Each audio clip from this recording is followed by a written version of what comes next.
Idi,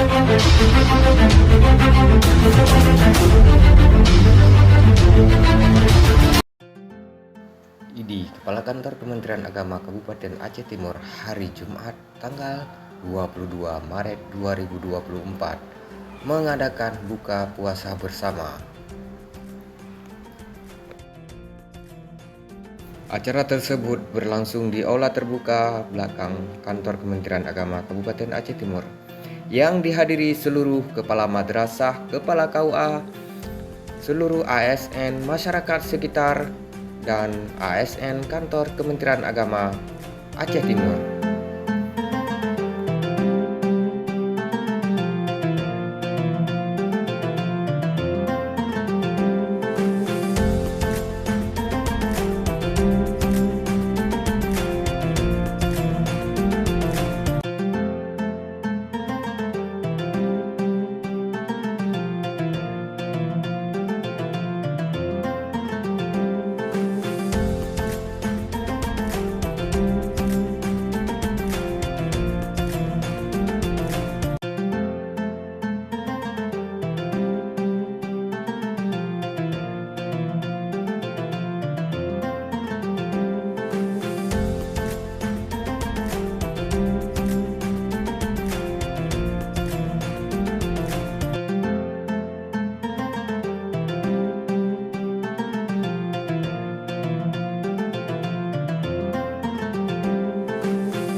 Haji Salamina sampaikan terima kasih kepada seluruh pihak yang telah menyukseskan acara tersebut.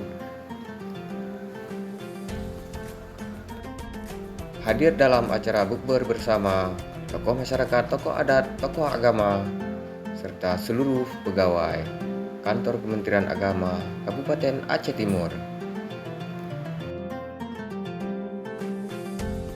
Kemenang Aceh Timur melaporkan.